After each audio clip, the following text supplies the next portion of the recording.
बिस्मिल्लाहिर्रहमानिर्रहीम, अस्सलाम वालेकुम, वेलकम टू माय चैनल। तो दोस्तों, आज मैं आपके साथ बहुत ही मज़ेदार झटपट बन जाने वाली हलीम की रेसिपी शेयर करूंगा। तो ये हलीम की रेसिपी बनाने में बहुत ही आसान है, बिल्कुल रुई की तरह नरम और मुलायम, और बनाने में बहुत ही आसान है। तो चलिए इसको बनाना शुरू करते हैं। तो यहाँ पर सबसे पहले रेसिपी बनाने के लिए हाफ कप ऑयल का ऐड कर लेंगे। तो इसी के साथ एक मैंने बड़े साइज का प्याज लिया, उसको बारीक लंबा काट लिया है। तो प्याज को यहाँ पर हमने फ्राई करना है, इसको हल्का सा पिंक कर लेंगे। तो दोस्तों, आज की हमारी रेसिपी बहुत ही मजेदार बनने वाली है। वीडियो के अंत तक देखिएगा, लाइक और कमेंट जरूर कीजिएगा, चैनल को सब्सक्राइब कीजिएगा ताकि आने वाली तमाम वीडियोस आपको मिलती रहें। इसी के साथ यहां पर हमने 2 टेबलस्पून लहसुन अदरक का पेस्ट ऐड कर लेना है। तो लहसुन अदरक के पेस्ट को प्याज के साथ हमने फ्राई करना तकरीबन 2 मिनट तक। इसी तरह 2 मिनट फ्राई करने से इसका कच्चापन खत्म हो जाएगा, इसकी स्मेल भी खत्म हो जाएगी, बहुत ही प्यारी खुशबू आएगी। तो इसी के साथ यहां पर हमने 1 kg बीफ ले लिया है, इसको इस तरह पीसीज में काट लिया। आप इसको मटन या चिकन में भी बना सकते हैं। तो यहां पर फ्लेम को हाई कर दें, हाई फ्लेम पे 3 से 4 मिनट इसको इसी तरह प्याज के साथ फ्राई कर लें ताकि इसका कलर चेंज हो जाए। तो इसी तरह जो इसकी स्मेल भी खत्म हो जाएगी, बहुत ही प्यारी खुशबू आएगी, अच्छी तरह फ्राई हो जाएगा। तो जो हमारा हलीम है बहुत ही जबरदस्त बनेगा, बहुत जबरदस्त टेस्ट बनता है। तो यहां पर गोश्त को हमने 3 से 4 मिनट तक फ्राई करेगा, इसका कलर चेंज होगा। इसमें कुछ मसाले ऐड कर लेंगे। तो मसालों में यहां पर हमने 1 टेबलस्पून धनिया पाउडर का इस्तेमाल करेंगे, साथ में 1 टीस्पून लेंगे हल्दी पाउडर का, 2 टीस्पून ऐड करेंगे लाल मिर्च का पाउडर। लाल मिर्च अपने टेस्ट के मुताबिक इसको कम या ज्यादा कर सकते हैं, जितना आपने तीखा करना उसको उतना ज्यादा डाल दें।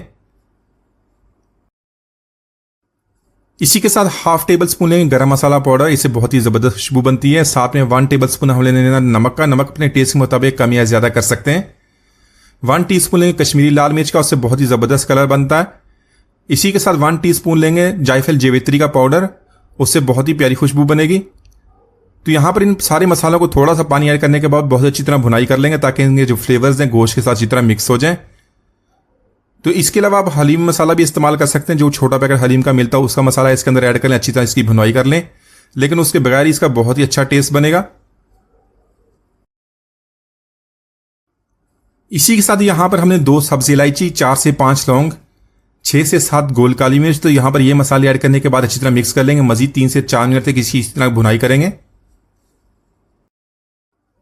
तो यहां पर गोश्त की हमने बहुत ही अच्छी तरह भुनाई कर ली है। इसमें 1.5 लीटर पानी का ऐड करेंगे। पानी ऐड करने के बाद इसको कवर कर देंगे, 30 मिनट के लिए इसको प्रेशर लगवा देंगे ताकि हमारा गोश्त से बहुत ही अच्छी तरह टेंडर हो जाए।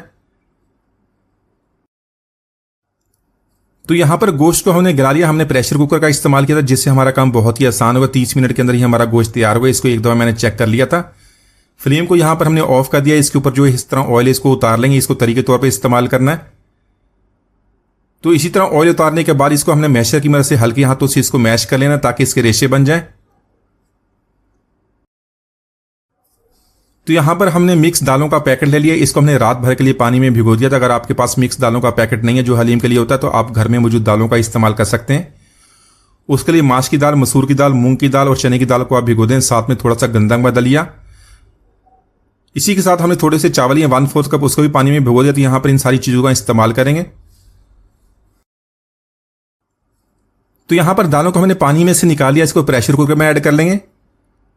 प्रेशर कुकर में ऐड करने के बाद 2 लीटर पानी ऐड करेंगे, साथ में 1 टीस्पून ऐड करेंगे हल्दी का, 1 टीस्पून नमक का, 2 तेजपात, 1 दालचीनी का टुकड़ा। तो यहां पर इन सारी चीजों को अच्छी तरह मिक्स करने के बाद इसको कवर कर दें। कवर करके हमें दालों को गला लेना है। तो दालों को हमने प्रेशर कुकर में गला लिया था। इसके बाद इसको इस तरह खुले बर्तन में ट्रांसफर कर लेंगे। साथ में इसके अंदर तेजपात और दालचीनी का जो टुकड़ा था उसको निकाल लेंगे। इसी के बाद इसको मैश कर लेंगे। मैश करने के लिए आप जूसर का भी इस्तेमाल कर सकते हैं या इलेक्ट्रिक बीटर का। तो इलेक्ट्रिक बीटर से यह काम बहुत ही आसानी से होता है। सारी दाल को अपने अच्छी तरह 6 से 7 मिनट तक इसको मैश कर लेना है। तो दालों को यहां पर देख लें, हम इतना मैश कर लिया, हमारा काम बहुत ही आसान हो गया। इसके अलावा गोश्त को हमने अच्छी तरह गलाने के बाद देखें इस तरह इसके रेशे कर लिए थे, वो इसके अंदर ऐड कर लेंगे। तो सारा गोश्त और मसाला इसके अंदर ऐड करने के बाद इसको अच्छी तरह मिक्स करेंगे। तो यहां पर गोश्त को और दालों को हमने अच्छी तरह मिक्स कर लिया। फ्लेम को लो कर देंगे, लो फ्लेम पे इसको कुक करेंगे। साथ साथ इस तरह हम इसको घोटा लगाएंगे। तो इस तरह घोटा लगाने से इसके अंदर लेस भी बनेगी, जो हमारा हलीम में बहुत ही इस तरह नरम और मुलायम बनेगा। तो यहां पर हलीम को हमने घोटा लगा लिया। देखें इसकी कंसिस्टेंसी बहुत ही नरम और मुलायम भी हो गया, इसके अंदर लेस भी बन गई है। तो इसी के साथ हमने इसको तड़का लगा लेंगे। तो यहाँ पर हमने एक मीडियम साइज का प्याज लिया, उसको फ्राई कर लिया, तो वो इसके अंदर ऐड करेंगे और जिस ऑयल में इसको फ्राई किया तो भी इसके अंदर ऐड करने के बाद इसको अच्छी तरह मिक्स कर लेंगे। इस तरह जो हलीम है बहुत ही नरम मुलायम बनेगा। तो यहाँ पर देख लें बहुत ही स्मूथ हमारा हलीम तैयार हो गया।